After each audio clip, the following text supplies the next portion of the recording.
Senior నేత ప్రభుత్వ సలహాదారు వి హనుమంతరావు ఆమరణ నిరాహార దీక్షకు పూనుకున్నారు. అంబర్పేటలోని తన నివాసం దగ్గర దీక్ష చేపట్టారు. జనగణనలో బీసీ వర్గాలను చేర్చాలంటూ ఆమరణ నిరాహార దీక్షకు దిగారు విహెచ్. ఈ అంశంపై మోదీ సభకు ముందే క్లారిటీ ఇవ్వాలని ఆయన డిమాండ్ చేశారు. దేశవ్యాప్తంగా ఉన్న 60 కోట్ల మంది ఓబీసీలకు న్యాయం జరిగే వరకు తన పోరాటం ఆగదన్నారు విహెచ్.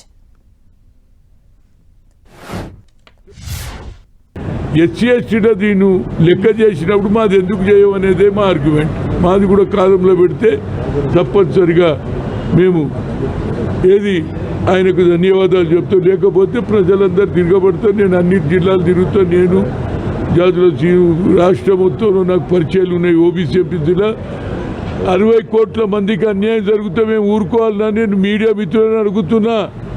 మేమందరం ఓట్లు వేస్తానే గెలుస్తాడు రా బాబు ఎవడన్నా. అందుకుంటే రాహుల్ గాంధీ గారు పంచాయతీరాజ్, రాజీవ్ గాంధీ గారు పంచాయతీరాజ్ 72, 73 పెట్టి మహిళలు కూడా వాళ్ళకు కూడా అన్యాయం చేస్తున్నాడు. దానికి ప్రియాంక రాహుల్ గాంధీ వ్యతిరేకం చేసిన బిల్లు అయింది. నేను అనేది ఏంటంటే ఇప్పటికన్నా సమయం ఆసన్నమైంది.